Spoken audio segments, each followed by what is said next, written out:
He thought he had won. In a world of glittering facades and whispered power plays, Arthur Vance committed the ultimate betrayal, erasing his wife, Catherine, from the most important night of his career. He wanted her invisible, a ghost, in their gilded life while he basked in the spotlight with his new muse. But he made a fatal error. He never asked where her money came from. He thought he was closing a door, but all he did was give her the grandest entrance imaginable. What happens when the woman you tried to silence owns the stage you're standing on? The air in the Vance residence was like that in a museum, beautiful temperature-controlled and utterly devoid of life. It clung to the oversized abstract paintings and the sterile white marble floors of their penthouse overlooking the city. For Catherine Redding, the silence was the loudest thing in her life. It was a constant humming reminder of the chasm that had opened between her and her husband, Arthur Vance. They were by all accounts a power couple. Arthur was a senior partner at the prestigious law firm Sterling Draper and Pierce, a man whose ambition was as sharp and tailored as his expensive suits. Catherine, to the outside world, was the elegant, unassuming wife, the perfect hostess, the quiet supporter. It was a role she had once played with love, but now wore like a lead cloak. The change had been gradual, a slow erosion over the past few years. Arthur's successes had inflated his ego until it filled every room, leaving no space for her. He had started to see her not as a partner, but as an accessory, a beautiful, well-bred ornament to be displayed at galas and dinner parties. He had forgotten the woman he married, the sharp-minded software architect with a fire in her eyes. He had quite deliberately stopped asking about her work. "It's just some computer nerd stuff, isn't it?" he'd once said with a dismissive wave of his hand when a friend inquired. "Keeps her busy?" Catherine hadn't corrected him. She had let him believe it. Let him think her company, Redding Innovations, was a little hobby, a passion project she tinkered with from her home office. She never told him when she secured her third round of funding, when her user base crossed 10 million, or when Microsoft had tried to buy her out for a figure that would have made his annual salary look like a rounding error. Her silence was her sanctuary, the one part of her life he hadn't yet managed to tarnish with his condescension. The beginning of the end came on a crisp Tuesday afternoon.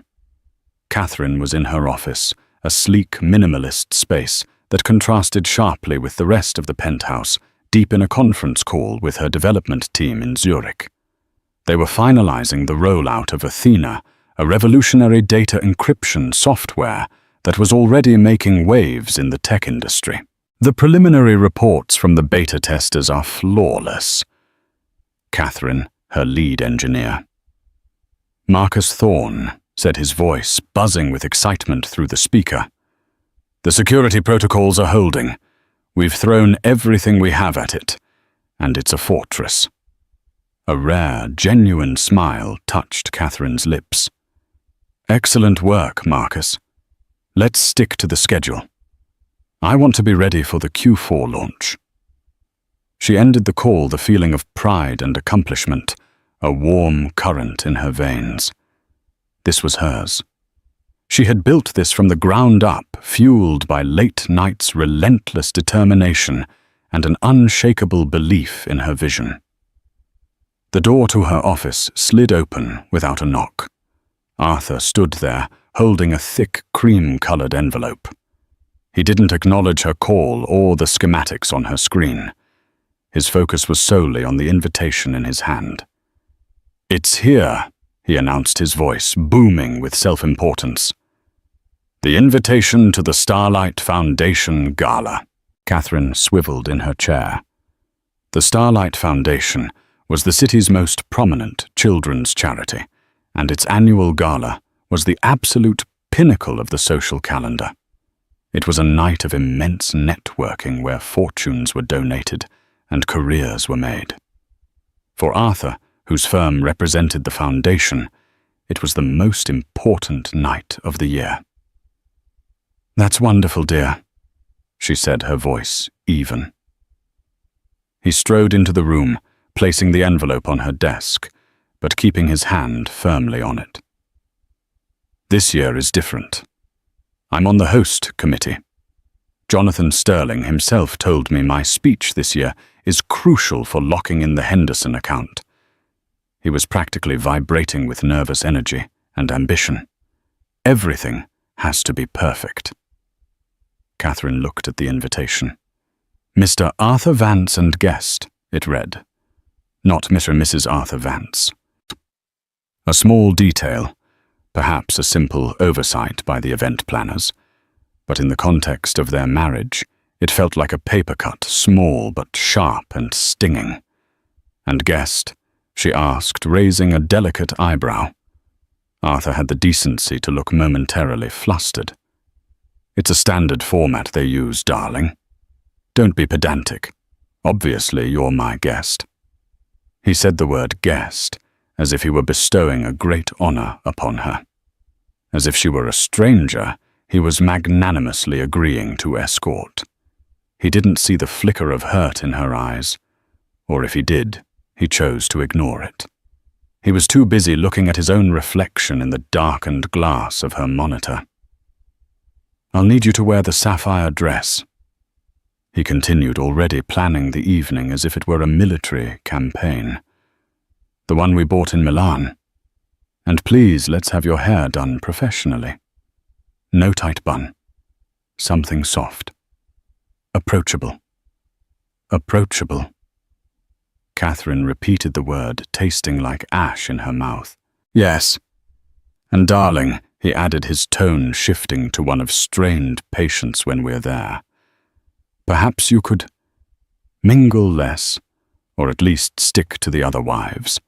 Last year you got into that dreadfully boring conversation about, what was it, algorithmic ethics with that tech billionaire. It was terribly off-putting. People don't want to talk about business at these things." The man he was referring to, a titan of Silicon Valley, had sought her out after hearing whispers of her work. The conversation had led to a lucrative consulting contract for Reading Innovations. But Arthur saw none of that. He only saw his wife failing to perform her designated role as a silent, smiling prop. "I understand," she said, her voice a placid lake over a raging current. "I will do my best not to be off-putting." Satisfied, Arthur finally released the invitation and turned to leave. "Good.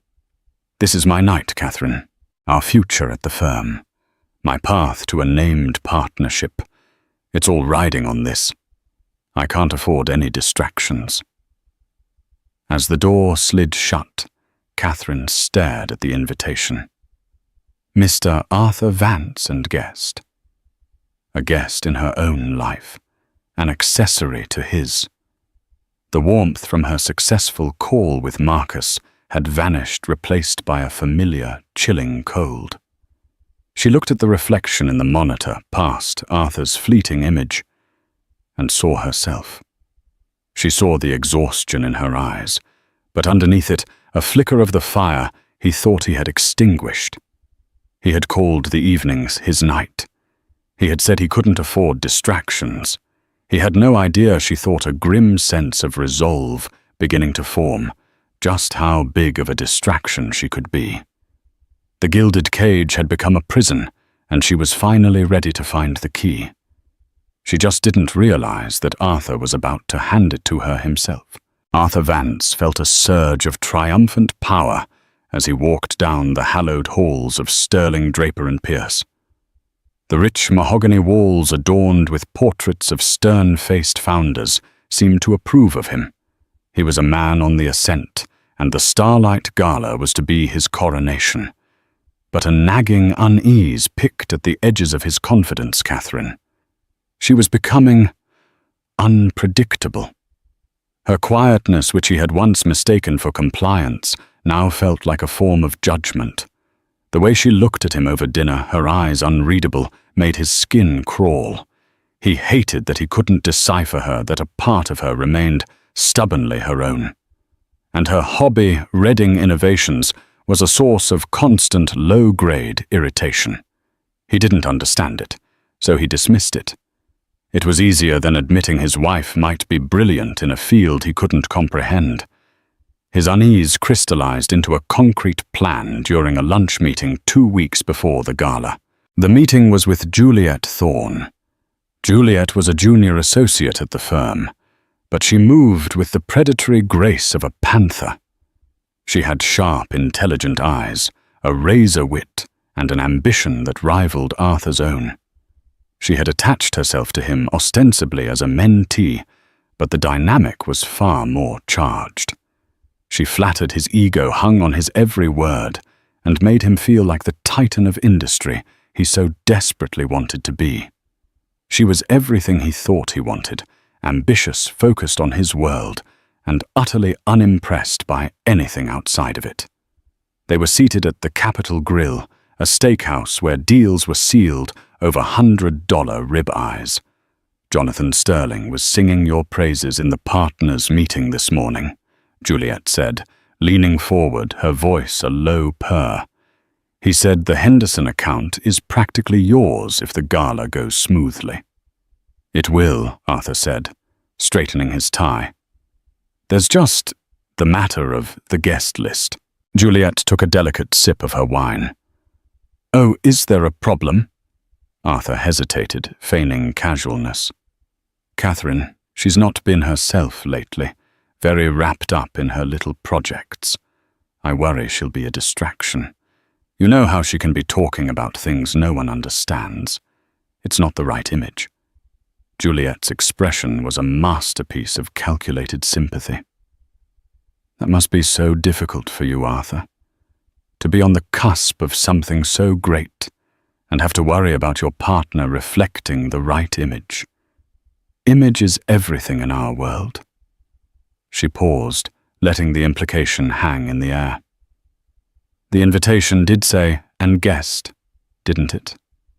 That's rather flexible. A seed of an idea, dark and treacherous, began to sprout in Arthur's mind. He could just uninvite her. But the fallout, the questions, the sheer domestic unpleasantness of it, was a deterrent. It would be complicated, he said, testing the waters. Juliet's smile was sharp. Complications can be managed. Discretion is a lawyer's greatest tool after all. She leaned in closer, her scent expensive and intoxicating, filling his senses. Who is the gala coordinator? Melissa. Peters, isn't it? She's a friend of my sister's.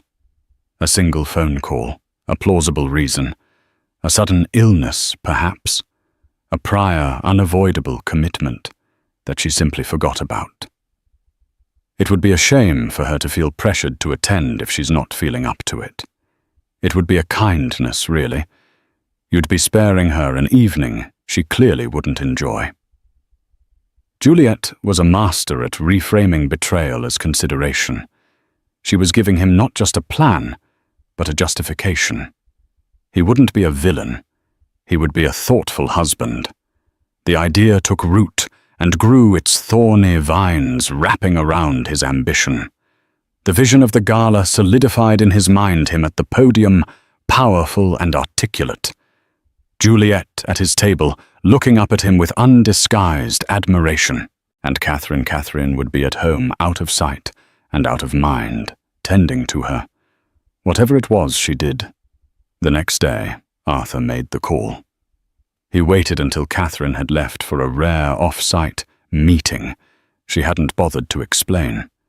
He closed the door to his study, his heart hammering against his ribs, a strange mixture of guilt and exhilarating freedom coursing through him. He dialed the number for the Starlight Foundation's event office. Melissa Peters, please. Arthur Vance calling. A moment later, Melissa's cheerful voice came on the line. Arthur. How lovely to hear from you. We're all so excited for the gala. Your support has been incredible. Of course, Melissa, happy to help, he said, his voice smooth as silk. Listen, I'm calling about a small, rather delicate matter regarding the guest list. There seems to have been a slight miscommunication on my end. My wife, Catherine, unfortunately, she's going to be unable to attend. Oh no, is everything all right? Arthur let out a perfectly crafted sigh. She's been terribly run down lately, pushing herself too hard with a personal project. I've been insisting she take it easy, and she's finally agreed. She feels dreadful about it, of course, but her health must come first. She sends her deepest apologies. Oh, the poor dear. Of course, we completely understand, Melissa said, her voice dripping with sympathy. Please send her our very best. So the ticket will just be for you then? Or will you be bringing a guest in her place? This was the moment. The final turn of the screw. Actually, yes, he said, as if the idea had just occurred to him.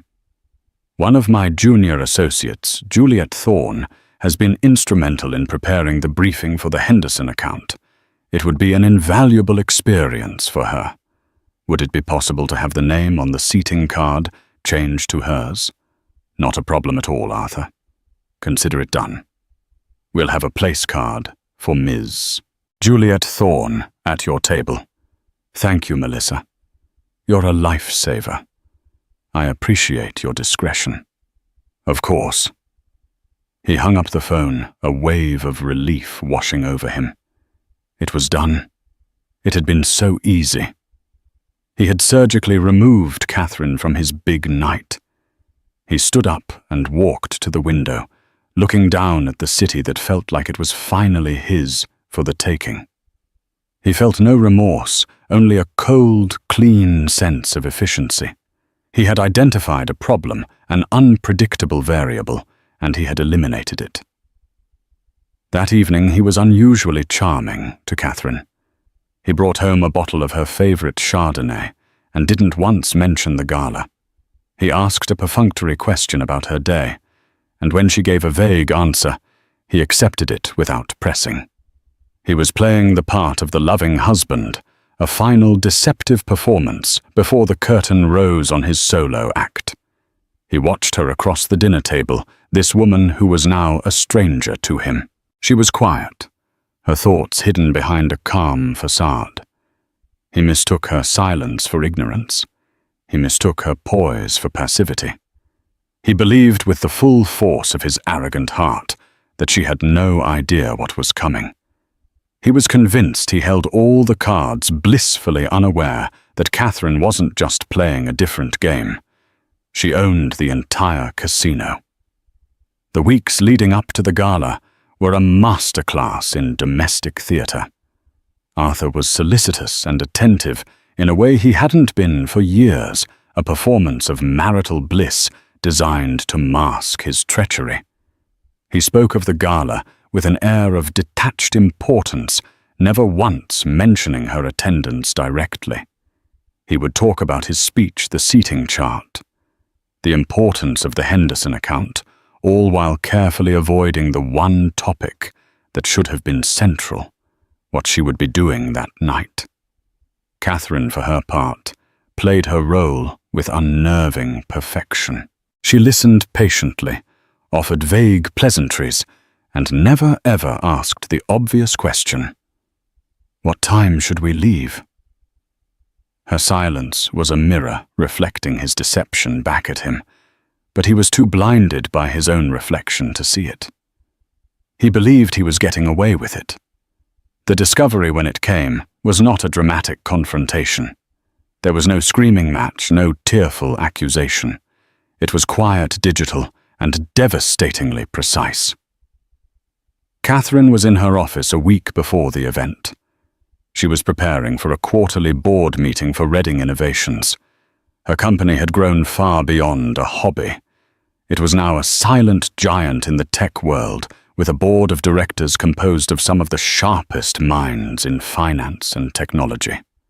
One of them was William Harrison, a semi-retired venture capitalist in his late 60s, a man with a legendary reputation for spotting talent and a deep-seated belief in ethical business practices. He had been one of Catherine's earliest and most ardent supporters. She was reviewing the foundation's public donor information for her own philanthropic planning when she decided to check the Gala's website. They often posted a list of the host committee and key attendees to build buzz. She navigated to the page, a knot of cold dread tightening in her stomach. And there it was. Under the heading for Host Committee Table 1, printed in elegant digital script, Mr. Arthur Vance Sterling Draper and Pierce, and Mrs. Jonathan Sterling, Mr. Robert Henderson, Henderson Corp., Ms. Juliet Thorne. Sterling Draper and Pierce. Catherine stared at the screen, her breath catching in her throat. Ms. Juliet Thorne. The name was like a physical blow. It wasn't just that her own name was missing. It was the name that had replaced it. Juliet.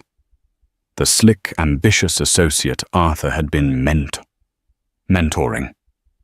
The woman whose perfume sometimes lingered on his suits. The betrayal was so cold, so clinical it almost took her breath away. He hadn't just excluded her, he had replaced her. He had traded her in for a newer, more convenient model, an accessory that better matched his ambitions. The lie about her being unwell, which she now knew he must have told, was the most insulting part. He had painted her as weak and infirm to serve his own purpose. For a long moment, she just sat there, the hum of her servers the only sound in the room. There was a surge of white-hot anger, a primal desire to storm into his study and throw the laptop at his head. She wanted to scream to demand an explanation, to watch him squirm under the weight of his deceit. But then another feeling, colder and far more powerful, washed over her clarity. This was not just an insult. It was a declaration. He had declared that she was worthless to him. He had declared that their marriage was a sham. He had declared that she was an obstacle to be removed. And in his declaration, he had given her a gift. He had given her freedom. The freedom from pretense. The freedom from trying to salvage something that was already dead.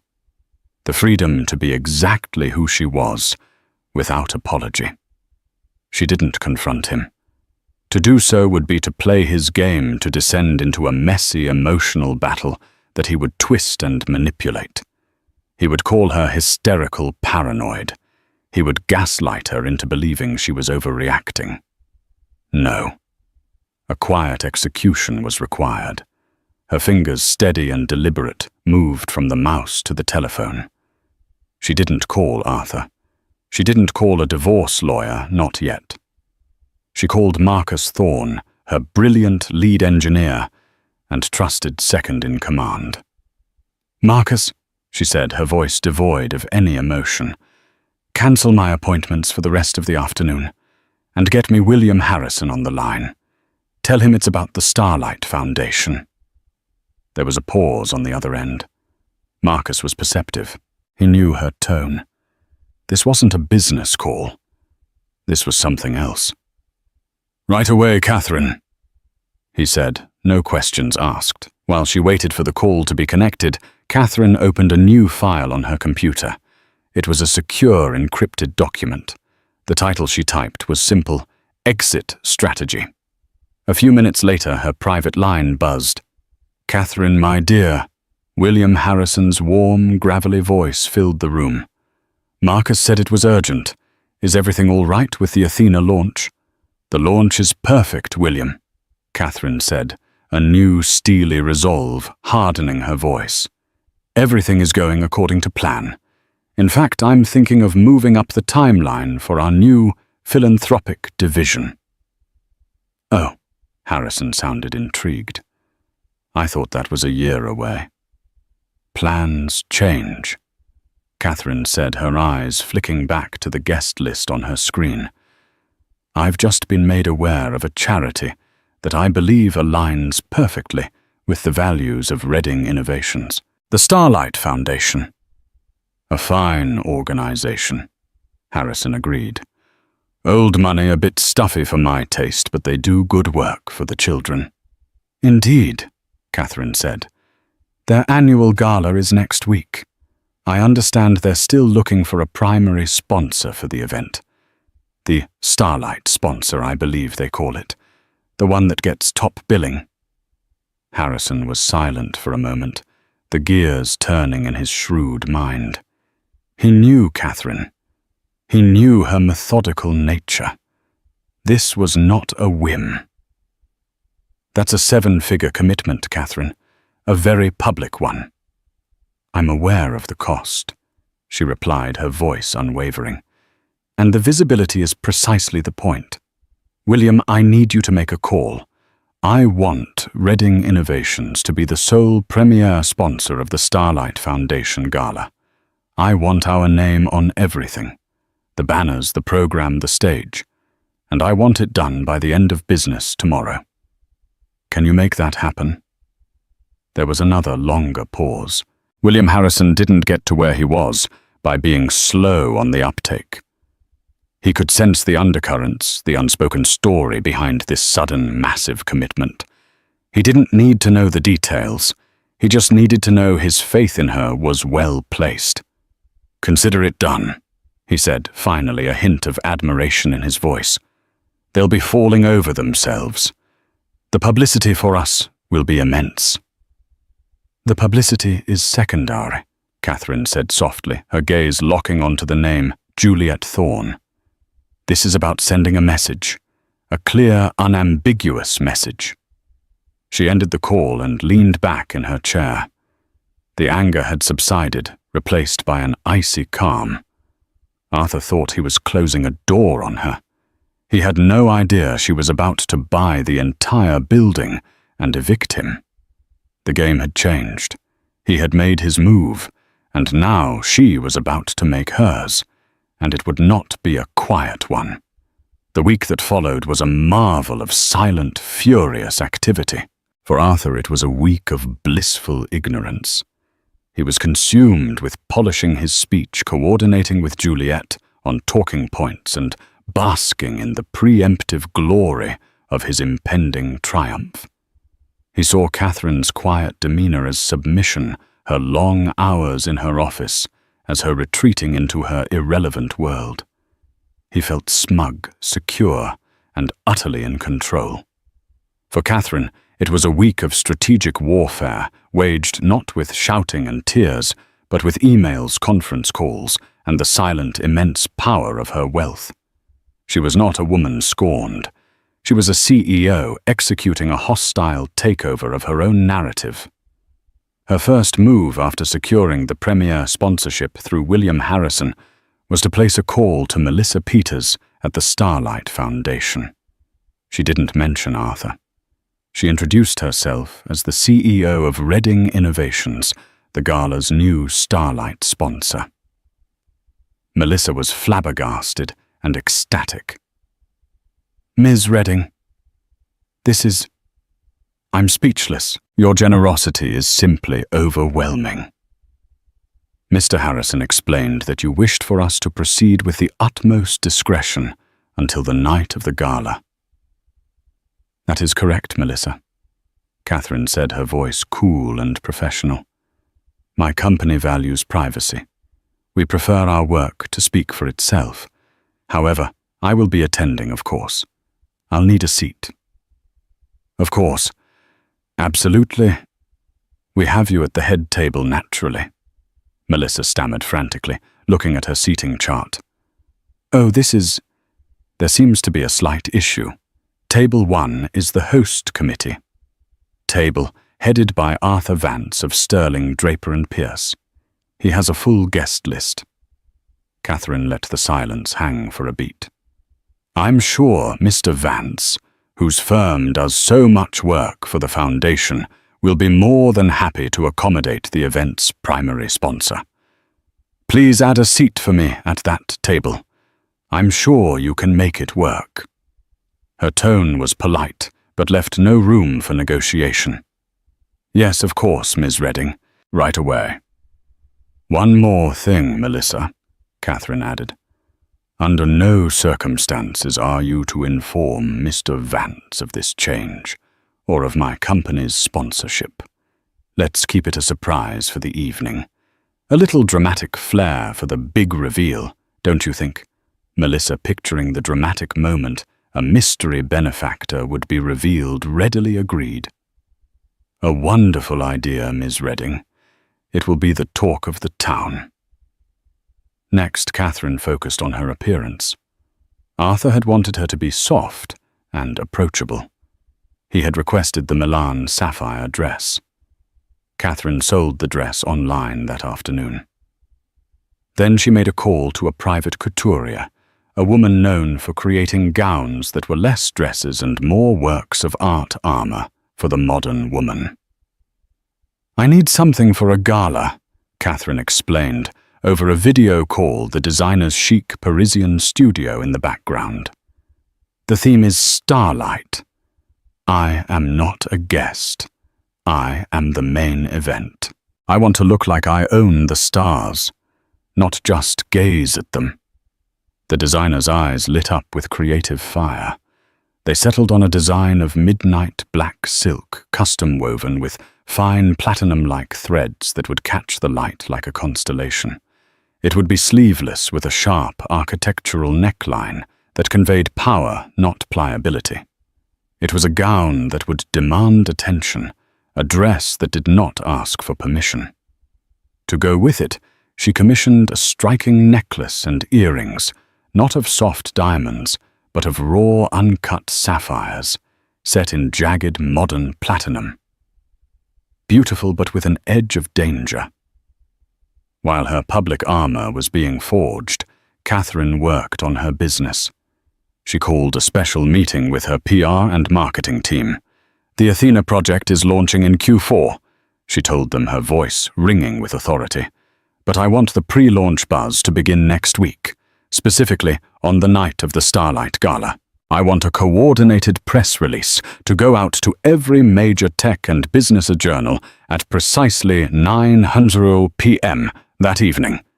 The release will announce Redding Innovations as the Starlight sponsor, and it will also announce the revolutionary capabilities of Athena.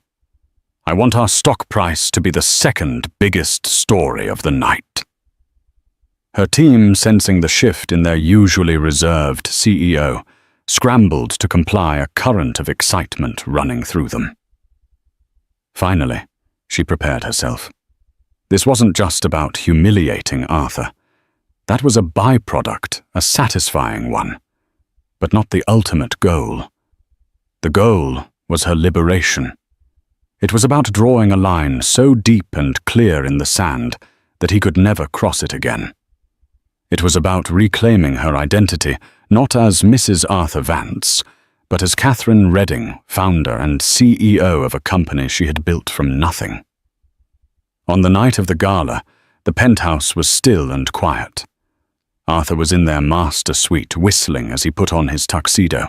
He felt like a king surveying his domain. He had laid his plans perfectly. Catherine was in the guest wing, an area of the apartment he hadn't entered in months. Her dress was laid out on the bed, the dark fabric seeming to absorb the light in the room. Her jewelry glittered on the nightstand like captured starlight. Marcus had arranged for a private car to collect her. She would not be arriving with the throng of guests, but at the precise moment of the sponsor reveal. At 7 o'clock, Arthur knocked on the door of their bedroom, where he assumed she was. "Catherine, I'm heading out now. Juliet is meeting me there." He waited, expecting a muffled, disappointed reply. From the other end of the long hallway behind the closed door of the guest suite, Catherine heard him. She stood before a full-length mirror, a vision of midnight and power. She said nothing. Her silence was her answer. Arthur waited another moment, then shrugged, a cruel smirk playing on his lips. "All right then, have a quiet night in," he called out, his voice dripping with false sympathy. He turned and walked out the door, jingling his car keys, leaving his quiet, unassuming wife behind. He felt a pang of something, but he crushed it.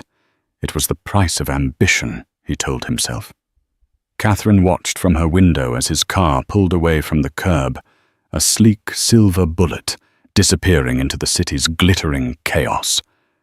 She took a deep, steadying breath. She wasn't being left behind.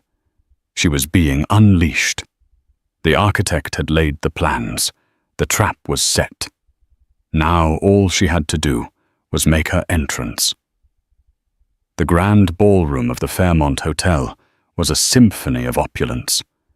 Crystal chandeliers, each the size of a small car, cast a dazzling fractured light over a sea of tuxedos and designer gowns. The air hummed with the sound of clinking champagne flutes, discreet gossip, and the powerful, confident laughter of the city's elite. Arthur Vance moved through the crowd like a conquering hero.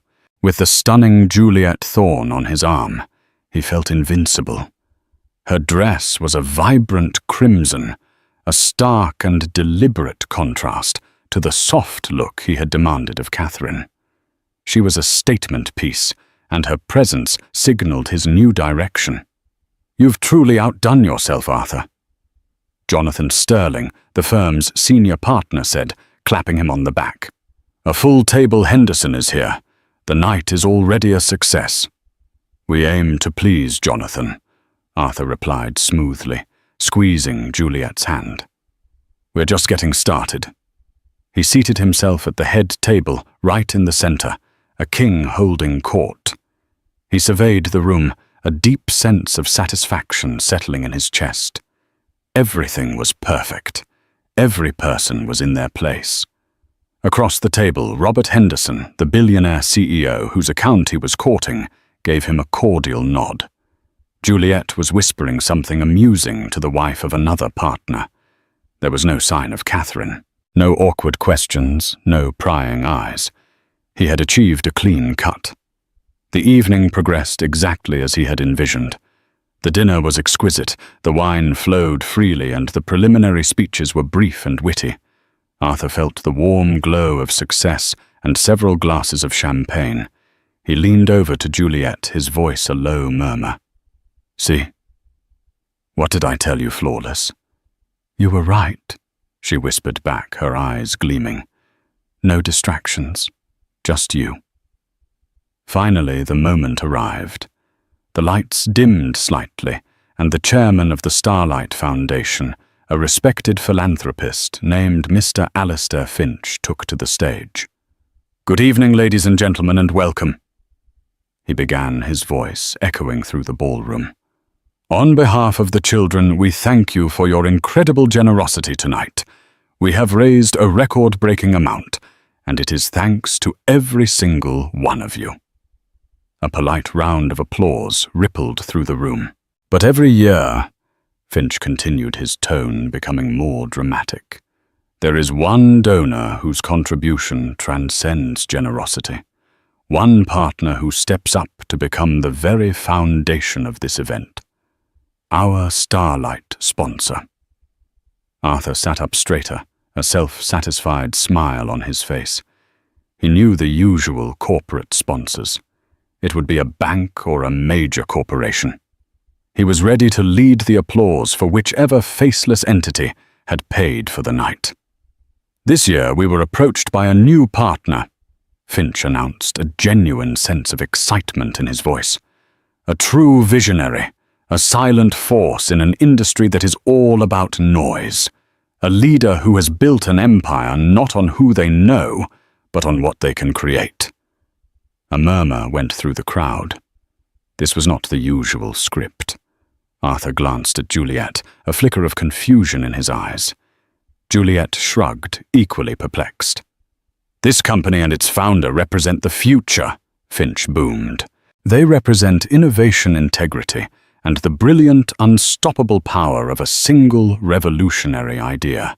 Their work in data security is changing the world, ensuring a safer future for the very children we seek to protect. Arthur felt a strange cold prickle on the back of his neck. Data security. Revolutionary idea. The word sounded vaguely horribly familiar. He looked around the room, expecting to see some well-known tech CEO step into the light. "It is my profound honor," Finch declared, his voice reaching a crescendo, "to announce this year's Starlight sponsor, a company that has truly lit up our night, Reading Innovations." The name hit Arthur like a physical force. Reading Innovations, Catherine's hobby, her little project. He felt the blood drain from his face. It couldn't be. It was a coincidence. Some other Reading. But Finch wasn't finished. "And please, everyone, get on your feet as we welcome the architect of this incredible generosity, the founder and CEO of Reading Innovations, Ms. Catherine Reading." As he spoke the name, the grand double doors at the far end of the ballroom swung open, and there she stood. For a moment, there was complete silence, a collective intake of breath from 300 of the city's most powerful people. Catherine paused at the threshold, a figure of breathtaking power and control. Her gown of midnight silk drank the light, the platinum threads shimmering like a distant galaxy. The raw sapphires at her throat were not gentle jewels. They were shards of the night sky, bold and defiant. Her hair was swept back in an elegant, severe style that highlighted the determined line of her jaw. She was not soft. She was not approachable. She was magnificent. Then the reaction began. It started at the front with William Harrison, who was already on his feet, a proud smile on his face. Then others, recognizing the name from burgeoning tech articles or simply stunned by the sheer drama of the moment, rose to their feet. The applause started scattered at first, then growing into a deafening, rolling wave of sound. One by one, table by table, the entire room stood. They were not just applauding a donor. They were bearing witness to an arrival. Arthur remained frozen in his chair, a statue of pure shock. His champagne glass was still in his hand. He stared, his mind unable to process what his eyes were seeing. This was not his wife. This was not the quiet, unassuming woman he had left at home. This was a queen, a titan. Juliet Thorne was equally stunned, her face a mask of disbelief and dawning horror. Her crimson dress, which had seemed so bold and vibrant moments before, now looked garish and cheap next to Catherine's celestial elegance. She looked from Catherine to Arthur and saw the color completely vanish from his face. She had hitched her wagon to a falling star. Catherine's eyes scanned the standing crowd, her expression calm and regal. She gave a small, dignified nod of thanks, and then her gaze moved deliberately slowly across the room until it landed on table 1. It swept past the stunned faces of the Sterlings and the Hendersons, and finally it settled on Arthur. She did not smile. She did not glare. Her look was one of cool, dispassionate assessment. It was the look a CEO gives a redundant employee.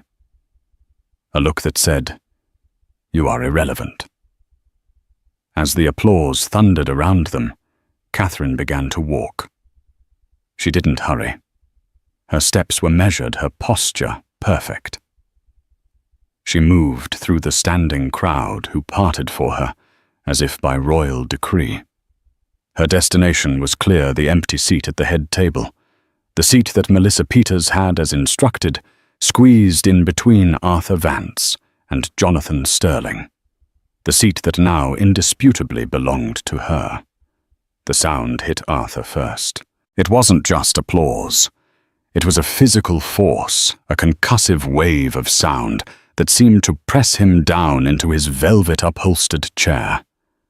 300 of the city's most influential figures were on their feet, their faces turned not to the stage, but to the double doors at the back of the ballroom. To her. His mind stuttered, refusing to assemble the pieces into the terrifying picture his eyes were showing him. That couldn't be Catherine. The Catherine he knew was a creature of beige cashmere and quiet compliance. The woman standing in the doorway was a supernova, a celestial event clad in midnight silk and captured starlight. As she began to walk, Arthur felt a primal urge to hide, to shrink under the table. Every step she took toward him was a drumbeat marking the seconds to his own execution. The faces she passed people he had spent years trying to impress turned to her with awe, their expressions a mixture of shock and profound admiration. They were a jury, and with every hand clap they were delivering their verdict. He was frozen in a nightmare of his own design, the solitary, seated fool in a sea of standing worshippers beside a woman in a garish crimson dress who now looked as lost and terrified as he felt. For Catherine, the applause was distant noise, the background music to the single clear purpose that propelled her forward. She felt the weight of hundreds of stares, but they did not intimidate her. They fueled her. She had spent years navigating rooms like this as a shadow her presence acknowledged only through her husband. Tonight she was not an accessory. She was the focal point. She saw faces she recognized, rival CEOs, banking scion society doyens. Their mouths slightly agape. In their eyes, she saw her own reflection, not as Mrs. Vance, but as the powerful, enigmatic Ms. Redding. The identity she had forged in silence was now being revealed in a symphony of acclaim. Her heart beat a steady, resolute rhythm. This was not vengeance. It was a hostile takeover of her own destiny. Her deliberate, unhurried pace brought her to table 1. The air here was thick with unspoken shock. A waiter, his professionalism, a small island of calm, in the chaos, smoothly pulled out the chair that had been squeezed between Jonathan Sterling and Arthur. It was a throne disguised as a seat. Jonathan Sterling, a man whose face was usually an inscrutable mask, had recovered first. The flicker of rage in his eyes at being so thoroughly blindsided was quickly replaced by the shrewd calculation of a master strategist.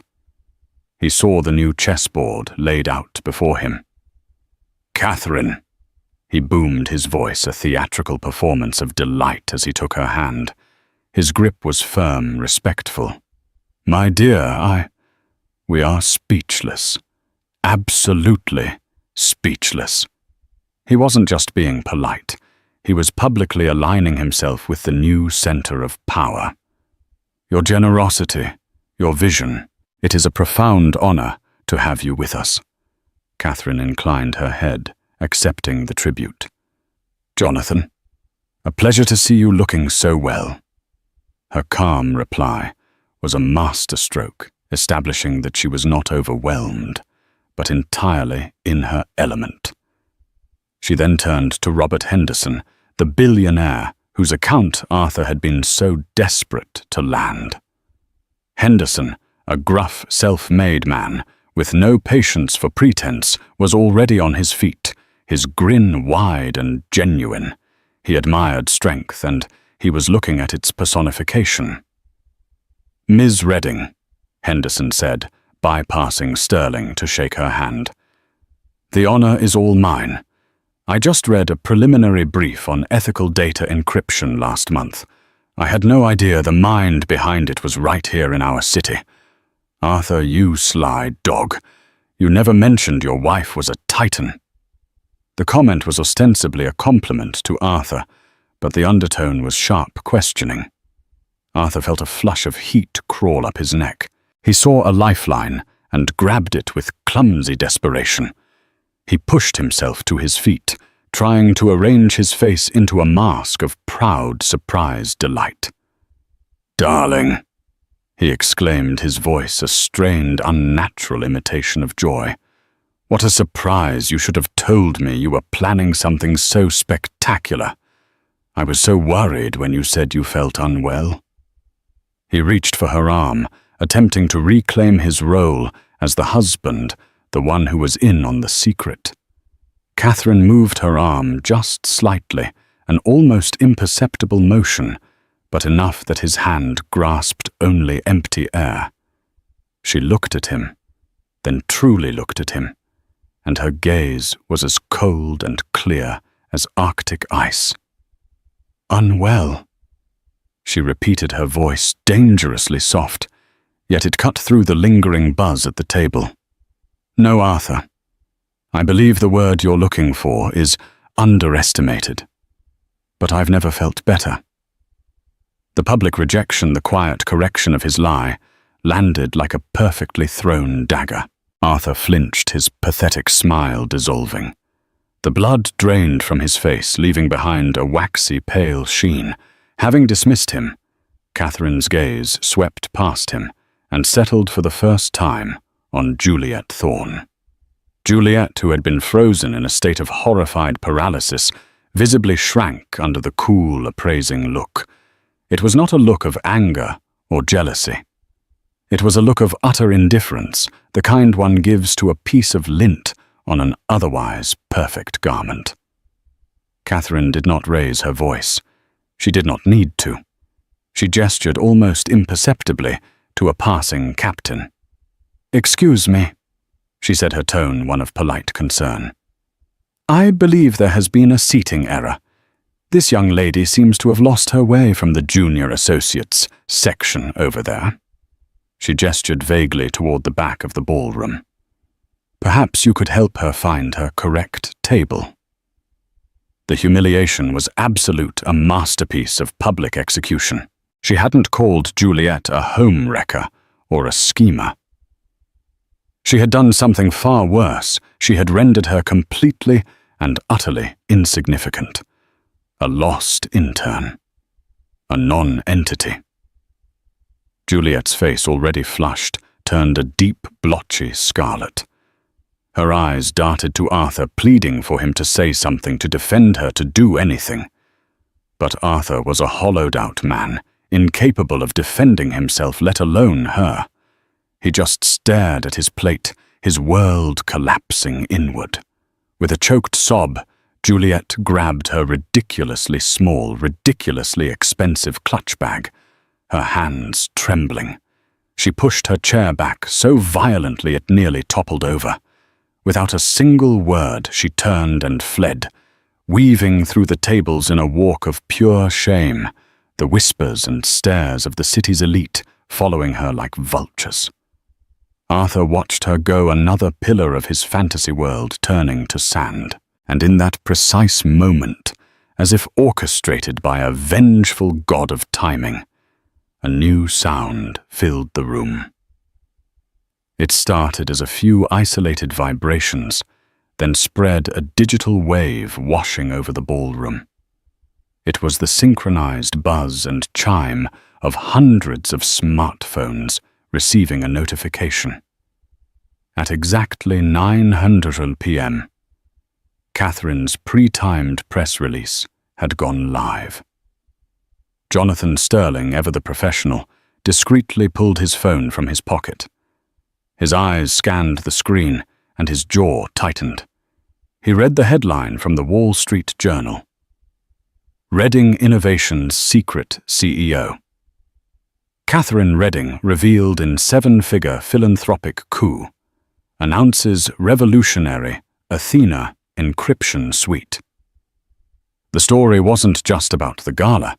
It was about a massive corporate move, a disruption in the tech world. Sterling looked at the stock futures for Redding Innovations, already spiking in after-hours trading. He looked at Catherine, who was calmly sipping her water, a portrait of serene control. And then he looked at the pathetic, sweating man, beside her his partner, who had not only hidden this immense asset from the firm, but had actively tried to discard her in favor of a junior associate on the most important night of the year. The sheer monumental stupidity of it was breathtaking. Sterling leaned toward Arthur, his voice no longer booming, but a low, lethal hiss that was far more terrifying. "Arthur, my office. Tomorrow morning, 7 a.m. sharp." He paused, letting the dread build. "Don't bother bringing a briefcase. Just bring your resignation." Before Arthur could even process the words that had just ended his career, Mr. Finch was back at the podium, his face beaming. "And now," he announced joyfully, "we would like to invite our Starlight sponsor, the brilliant Miss Catherine Redding, to say a few words." The spotlight swung back, illuminating Catherine as she rose. The applause was even louder this time, thunderous and sustained. She moved past her husband without a single glance, her gown shimmering as she ascended the few steps to the stage. She was no longer just a donor. She was a visionary, a leader, the undisputed star of the night. She reached the podium, and the room fell silent. She looked out over the sea of faces, her gaze poised and confident. "Good evening." She began, her voice steady and resonant. "They say that starlight is a message from the past, a glimmer from something that has been burning brightly for millions of years, even if we've only just noticed its light. In my world, in technology, we don't look to the past. We build the future. We build foundations that are strong enough to support the grandest of structures. We create fortresses to protect what is most valuable." She paused, her eyes sweeping the room before landing briefly, meaningfully on the wreckage at table 1. Sometimes the most revolutionary potential lies hidden, overlooked, or simply underestimated. But true value, like a star, cannot be hidden forever. Eventually, its light reaches you. My company, Redding Innovations, is honored to support the Starlight Foundation, which does the vital work of ensuring that the potential within every child is seen, nurtured, and given a chance to shine. Thank you. It was short, it was elegant, and for Arthur every word was a perfectly aimed blow. She had spoken of building fortresses of hidden value, of the folly of overlooking true potential. She had delivered his eulogy without ever speaking his name. The standing ovation that followed was explosive. Arthur remained seated, a ghost at the feast. The whispers and pointed looks were now unbearable. He couldn't breathe. He pushed himself to his feet, his movements clumsy and uncoordinated.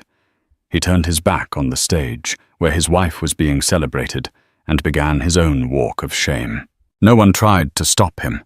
No one seemed to notice him at all. He stumbled out of the grand ballroom, the golden light and the sound of her triumph spilling out behind him, before the heavy doors swung shut, plunging him into the quiet, indifferent hallway. He was alone. The silence that greeted him was 1,000 times louder than the applause. He had wanted to erase her, but in the end, he had only succeeded in erasing himself. That wasn't just a story about revenge. It was a story about reclamation. Catherine didn't just expose her husband's betrayal. She reclaimed her name, her power, and her narrative in front of the entire world. She showed everyone that the quietest person in the room is often the most powerful. How many times have we felt underestimated or silenced by those who should have been our biggest supporters? This story is for anyone who has ever been made to feel small, proving that the best response to being erased is to become unforgettable. If Catherine's epic triumph resonated with you, and if you believe in the power of playing the long game, then please hit that like button. Share this video with someone who needs a reminder of their own strength, and don't forget to subscribe for more stories of justice and empowerment. What would you have done in Catherine's shoes? Let us know in the comments below.